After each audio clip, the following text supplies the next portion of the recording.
Okay, here I am coming in with my stencil and reapplying it to my eagle. It's not necessarily that I have to have it completely lined up, but it's good to have it pretty close. The most important part would have been down at the white feathering at the bottom of the eagle.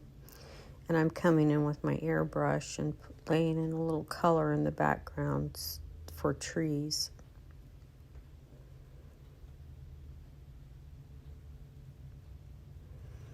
I believe that's a mixture of sienna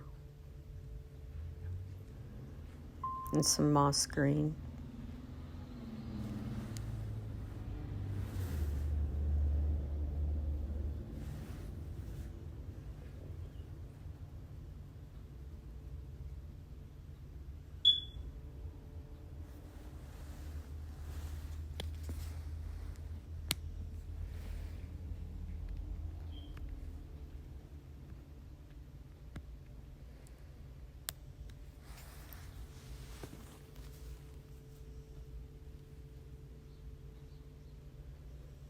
I'm coming back in with my Mars eraser, and I'm erasing out some little highlights there.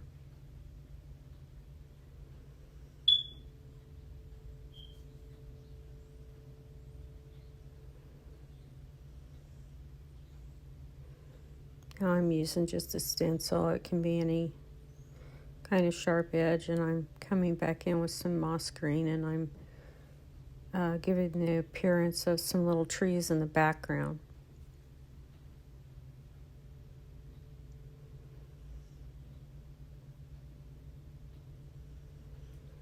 Then I'm overlaying some of that moss green on top of the sienna.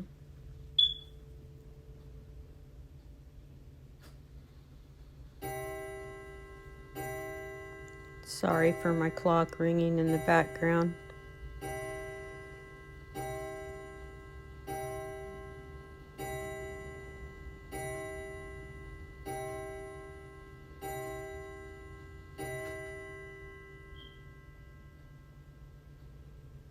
I'm sorry, it's been so long since I've been back on here to finish this piece.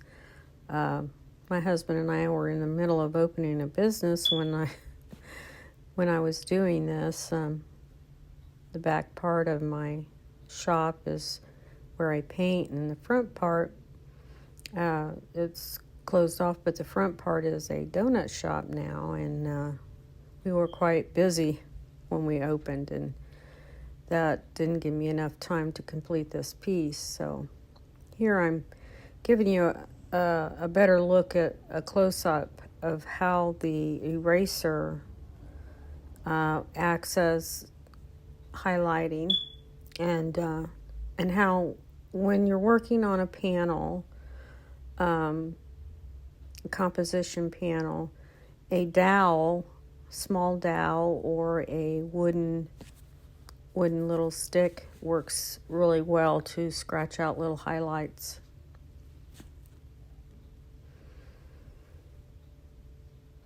And I kind of cut off the view here. I'm scratching in some highlights, I believe, in the water down below.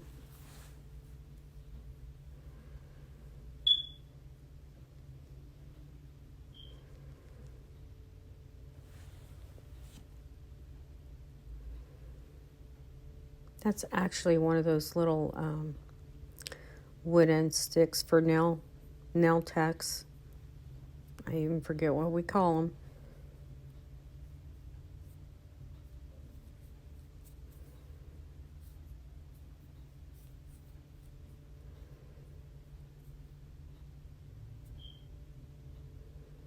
And that's my Mars eraser that I'm coming back in and just putting some little highlights in the background.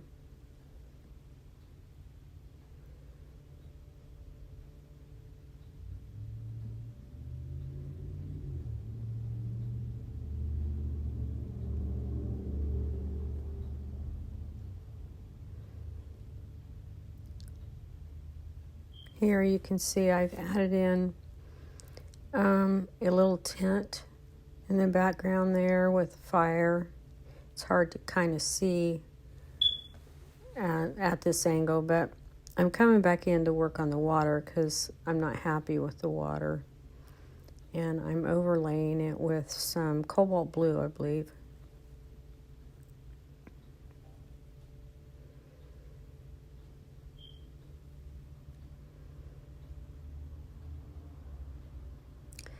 And cerulean blue.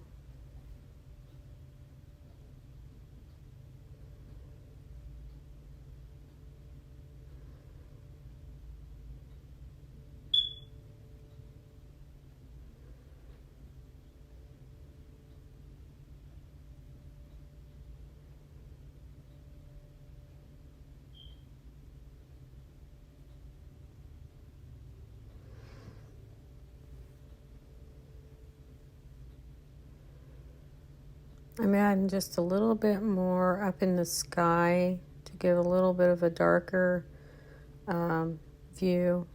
Then once I put some highlights in the water, it should reflect more closer. I'm not one that I tend to on water. I think that's my weakest point as being an artist. So I know I need more work on my water.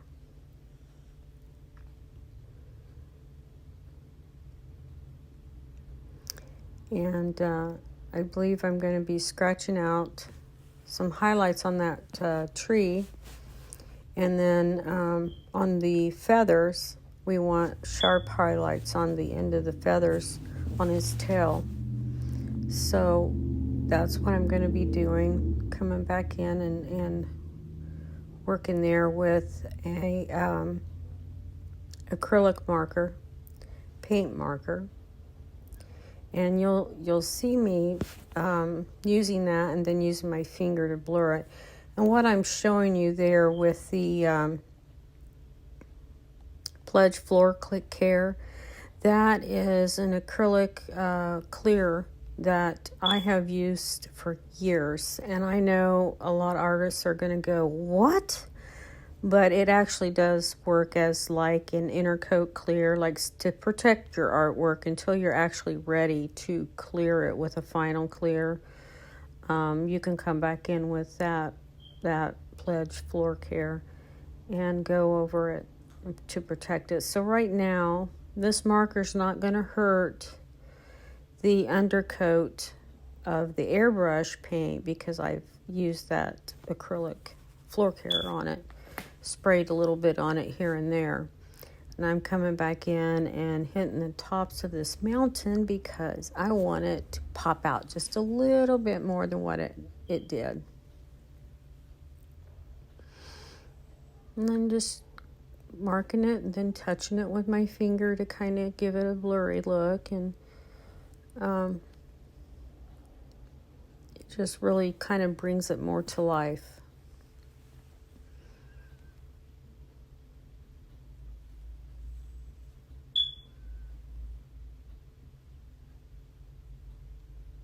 You don't really need a lot, just here and there.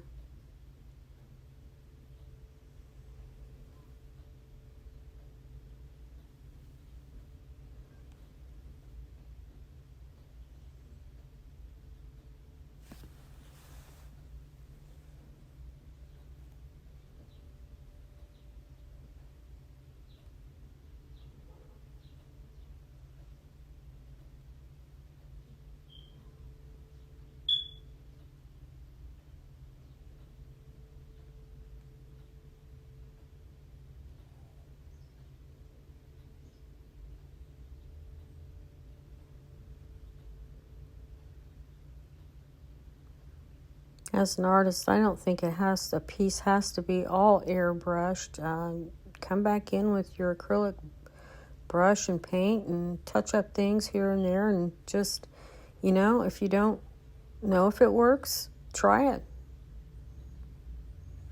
I've also brought my, I'm giving you a little bit of a close-up there, acrylic marker, and touched up those pine trees in the front, and then added some highlights here and there in the grass.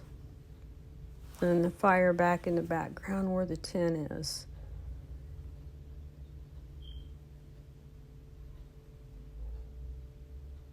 This is the completed piece. Thank you for watching.